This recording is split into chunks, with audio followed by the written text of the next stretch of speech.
एक गांव के किनारे एक ज़ईफ़ बुढ़िया रहती थी। उसका कोई सहारा न था। हर रोज़ सुबह सवेरे वो जंगल जाती, लकड़ियाँ काटती और शहर में बेचकर 2 वक्त की रोटी कमाती। मौसम कोई भी हो, वो अपना काम नहीं छोड़ती थी। एक दिन जब वो जंगल में लकड़ियाँ काट रही थी, अचानक शोर सुनाई दिया। वो चौंकी और दरख्तों के पीछे झांक कर देखा तो हैरान रह गई। सामने 4 मखलूकें आपस में सख्त लड़ाई कर रही थीं। वो कोई और नहीं बल्कि बहार, गर्मी, खज़ां और सर्दी थे। बहार गरूर से बोली, मेरा आना खुशी की अलामत होता है। मार्च से मई तक मैं हर तरफ फूल खिलाती हूँ। दरख्त हरे भरे हो जाते हैं, तितलियाँ उड़ती हैं, किसान बीज बोते हैं। मैं नई जिंदगी की नवीद हूँ। लेकिन अफसोस, मेरे बाद गर्मी आती है और सब कुछ झुलसा देती है। लेकिन मेरे बगैर तुम्हारी बहार अधूरी है।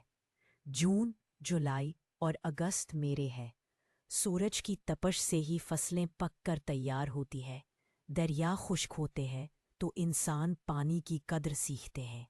मैं सख्त हूँ लेकिन ज़रूरी, और तुम सबका आराम सिर्फ मेरे बगैर मुमकिन नहीं। लेकिन सर्दी, वो तो लोगों को बीमार कर देती है। सरई ने गहरी आवाज में कहा, सितंबर से नवंबर तक खज़ां, फिर दिसंबर से फरवरी तक मैं आती हूँ। मैं ज़मीन को सुकून देती हूँ, फसलों को नींद सलाती हूँ ताकि वो बहार में जाग सके। लोग मेरे मौसम में एक दूसरे के करीब होते हैं, दुआएं मांगते हैं, मोहब्बत बढ़ती है। गर्मी की तरह झुलसाती नहीं, लेकिन खज़ां, वो तो बस उदासी फैलाती है।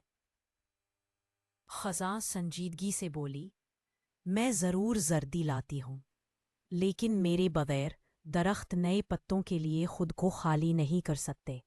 सितंबर से नवंबर तक मेरी आमद दरअसल तब्दीली की अलामत है।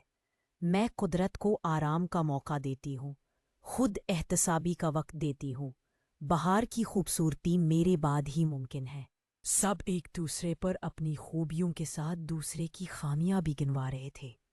झगड़ा बढ़ता गया, यहाँ तक कि सब ने फैसला किया कि वो इस मामले का हल उस बुढ़िया से पूछते हैं जो हर मौसम में जंगल आती है और उन्हें बरसों से जानती है।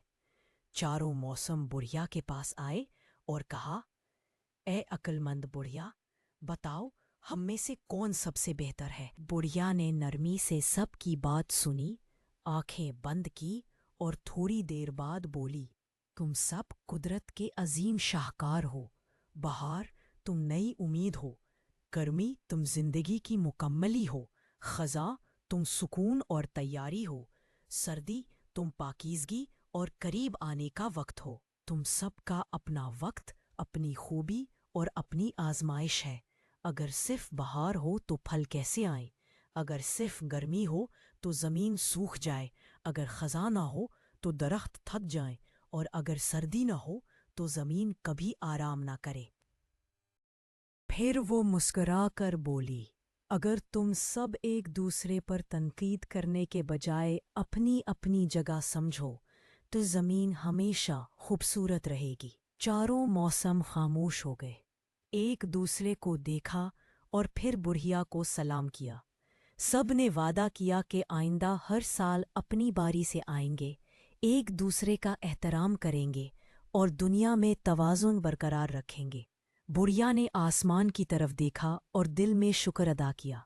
कुदरत का हर रंग खूबसूरत है, बस देखने वाली आँख और समझने वाला दिल चाहिए। सबक तो आज हमने इस कहानी से प्यार मोहब्बत से रहना सीखा, और कोई चीज़ दुनिया में कमतर नहीं है। ऐसी अच्छी अच्छी कहानियाँ और इस्लामी कहानियाँ सुनने के लिए सब्सक्राइब कीजिए। शुक्रिया, खुश रहिए, आबाद रहिए।